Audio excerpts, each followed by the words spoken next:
तो मतलब योगी क्षत्रिय है कि नहीं? एक 28 तारीख का ऐलान किया है नंदकिशोर ठाकुर जी, वो भी आप एक बार दोबारा दोहराई दीजिए। आपने 28 तारीख के लिए ऐलान किया कि अगर तेरी माँ ने दूध पिया हो, गाजियाबाद पुलिस कमिश्नर, अगर तेरी माँ ने दूध पिया हो उत्तर प्रदेश चीफ सेक्रेटरी, तो मैं फिर दोबारा से निकाल के दिखाऊंगा। वो ऐलान क्या है, जरा एक बार दोबारा से दोहरा दीजिए, जिससे अगर वो ना सुन पाए हो तो हिंदी खबर के माध्यम से सुन ले। देखिए, निकाल के नहीं दिखाऊंगा। मैंने कहा मैं लखनऊ में आऊंगा, मैंने ये कहा लखनऊ में आऊंगा, जगह और टाइम तुम बताना, तुम्हारी गोलियां कम पड़ जाएंगी। हम पीठ पे गोली नहीं खाते।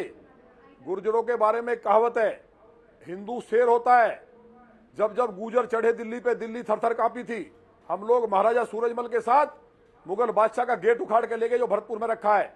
हमारी मां पन्ना धाय ने अपने बेटे को राष्ट्र के लिए कटवा दिया। तो महाराणा प्रताप नहीं होते, अगर गुर्जर नहीं होते, सम्राट मीर भोज नहीं होते, तो भारत का नक्शा नहीं होता। अगर जोगराज गुर्जर सहारनपुर वाले नहीं होते तो तैमूरलंग भारत को काट देता।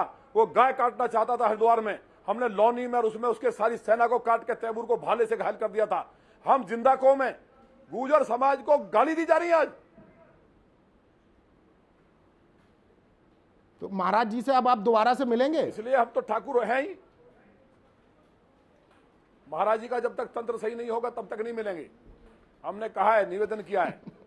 मुझे उम्मीद है मैं भाजपा का सिपाही हूं। तंत्र ठीक होगा माननीय कैसे? प्रधानमंत्री जी के नाम पे वोट गई है इस देश में।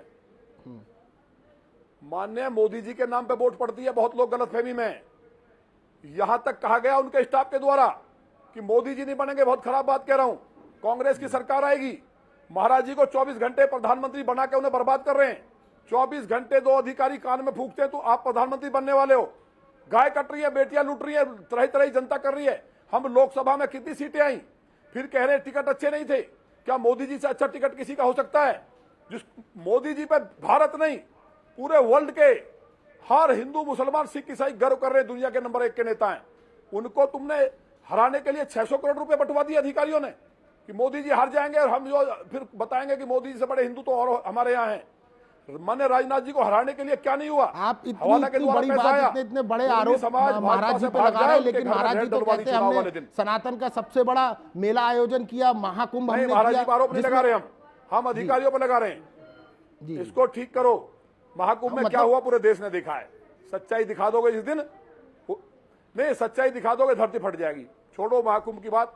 कुंभ में तो चलो जो भी है ठीक है, सब लोग, हम लोग सनातनी हैं, कुंभ से प्रशंसित नहीं लगेगा। लेकिन कुंभ का जो भ्रष्टाचार जिस अधिकारी ने किया पिछले में, वही उसका इंचार्ज था। कुंभ में क्या हुआ पूरा देश जानता है। इसलिए टीवी पे चिल्लाने से, 24 घंटे कुंभ चलाने से कोई नहीं सुनने वाला है। जो हुआ वो सारा देश देख रहा है। लेकिन मेरा आपसे निवेदन ये है कि मेरा दोष क्या था। मैं देश की जनता से पूछना चाहता हूं कि मैं क्या भगवान राम की कथा हर साल करता हूं लौनी की जनता अमृत वर्षा में? क्योंकि लौनी लवणी नाम है इसका, लवणासुर राक्षस की राजधानी थी। शत्रुघ्न महाराज ने भगवान परशुराम जी के कहने पे यहाँ लवणासुर का वध किया था और तब से ये रामराज का हिस्सा है। इसलिए लौनी के लोग उत्साहित रहते हैं कि हम भगवान राम, हमारे अयोध्या जी का हम हिस्सा हैं, या राम कथा सुनेंगे। और उसके बाद मेरी क्या बताएं। विधायक जी, आपको बोलने का पूरा वक्त दिया गया। जी नहीं, वक्त दिया गया। क्या महाराज जी भूल गए कि फक गए? बुरी तरह रोए थे लोकसभा में। इन्हीं अधिकारियों ने टॉर्चर किया था। आज हमारा दर्द नहीं दिख रहा कार्यकर्ताओं का। भाजपा कार्यकर्ता जेल जा रहे हैं। आप अपनी बात की। गाय कट रही है, बेटियों के बलात्कार, व्यापारी लूट रहा है। मतलब ये हद होगी।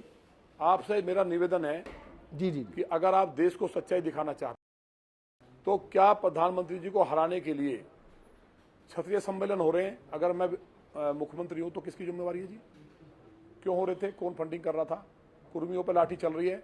लल्लू सिंह जी ने किसके कहने पे बयान दिया कि दलितों का आरक्षण समाप्त कर देंगे? माननीय प्रधानमंत्री जी जो दलितों के लिए, बाबा साहब के लिए पहली बार 5 तीर्थों को किया, सारा दलित एक साथ जुड़ा भाजपा से। सीटें 400 पार थी, लेकिन ऐसे कौन अधिकारी थे, कौन कर रहा था? तो मैं तो आज आपसे इतना ही कह रहा हूं, मेरी कथा 28 तक है। उसके बाद मैं महाराज जी के पास जाऊंगा, विधानसभा अध्यक्ष जी से मिलूंगा, इन्हीं कपड़ों में रहूंगा, कुछ खाऊंगा नहीं, नंगे पैर हूं मैं, मर जाऊंगा। लेकिन मैं पहले भी बेटियों के कपड़े फाड़े गए 2004 में, जब मैं छात्र संघ का अध्यक्ष था। 9 दिन तक अनशन किया था मैंने, पानी की बूंद नहीं पी थी, बॉडी में कीटोन बन गए थे। कम से कम हिंदू समाज और ये देश देखेगा कि मैं अन्याय के खिलाफ लड़ता हूँ, गाय के लिए बोलता हूँ, गरीब को 6 बजे बैठ के सुनता हूँ। ये मेरा अपराध है। जो लोग विधायक हैं उनसे जाकर के अलग से इंटरव्यू कर लो, चुपचाप चुपचाप करना किस तरह खून के आंसू से रो रहे हैं। ये रामराज चल रहा उत्तर प्रदेश में। रामचरितमानस को रोक दिया। मेरा चैलेंज है फिर चीफ सेक्रेटरी को, ये जो कमिश्नर है तो बेचारा लूट के देता 50 करोड़ हर महीने, एलाना फैक्ट्री को नोटिस तक नहीं दिया इन्होंने। तो ये जो चल रहा है सबको पता है, लेकिन अगर इनमें दम है तो एक कुरान को जरा फेंक के दिखा दें, मैं मान जाऊंगा। जो आप कह रहे रिजाइन दे दूंगा, अगर इन्होंने फेंक दिया और इनका स्वागत करूंगा कि ये बहुत बड़े अधिकारी हैं, बहुत मर्द हैं, नहीं तो इन्हें डूब के मर जाना चाहिए वहीं गोमती में। नहीं विधायक जी, ये वाकई में सच बात है। जिस राम के सहारे उत्तर प्रदेश में सत्ता तक पहुंची उत्तर प्रदेश सरकार, बल्कि भारतीय जनता पार्टी अपनी 2 सीटों से आज पूर्ण बहुमत में सरकार बनाने की स्थिति में रहती है और उत्तर प्रदेश में पूर्ण बहुमत की सरकार है, और उसी राम की कलश यात्रा अगर निकाली जा रही है तो उस पर लाठीचार्ज हो रहा है। एक दिन, उसी दिन जिस दिन लाठीचार्ज हो रहा है उसके अगले दिन योगी आदित्यनाथ अयोध्या में बोल रहे हैं कि इस राम के कारण अगर मुझे सत्ता का त्याग करना पड़ा तो मैं सत्ता को त्याग दूंगा, मुझे राम चाहिए। और उसी उत्तर प्रदेश के गाजियाबाद में रामायण छाती पर रख के उन्हीं की सरकार का विधायक अगर चल रहा तो उस पर लाठीचार्ज। भाई आप ये बताओ, जब राम चाहिए, सर ये बताओ राम चाहिए तो जो रामचरितमानस है वो साक्षात भगवान राम होते हैं, माँ सीता जी होती हैं, और रामचरितमानस हर हिंदू के घर में रामचरितमानस होती है, लिखा है भगवान महादेव ने। तो नहीं, जो हम कलश यात्रा में लेके जा रहे हैं वो साक्षात सिद्ध रामचरितमानस, और इतने बड़े संत, और वहां कहा कि ब्राह्मणों ने नाश कर दिया, हमें गाली दी गई, हिंदुओं का नाश हो, क्या क्या नहीं कहा गया, गालियां और रिकॉर्ड में निकलवा लो ना पुलिस से। जब अगर महाराज जी ऐसे, रामचंद्र जी को क्या हो गया, क्यों ऐसा महाराज जी कह रहे हैं? अब रामचंद्र जी को लौनी में हुआ है, एक दरोगा पे एफआईआर नहीं है, हम पे एफआईआर करेंगे। संक्षेप में अपनी बात को समाप्त करिए। नरसिंहानंद जी ने यही कहा, नहीं नरसिंहानंद जी ने यही कहा कि इतना बुरा नहीं हुआ, कुरान के साथ करते नाश हो जाता, उन पर एफआईआर कर दी इन्होंने, कायरों ने। I am really, I am so sad that can not say by wording, I have no word sir. नरक हो गया सरकार। बहुत बहुत धन्यवाद, आप हमारे साथ जुड़े और आपने अपनी बात को बेबाकी के साथ रखा, और हम ये उम्मीद करेंगे कि आपकी आवाज महाराज जी के पास तक पहुंचे, महाराज जी आपके दर्द को सुने और उसके अनुसार उस पर कार्रवाई करें। नमस्कार दर्शकों, बहुत बहुत धन्यवाद।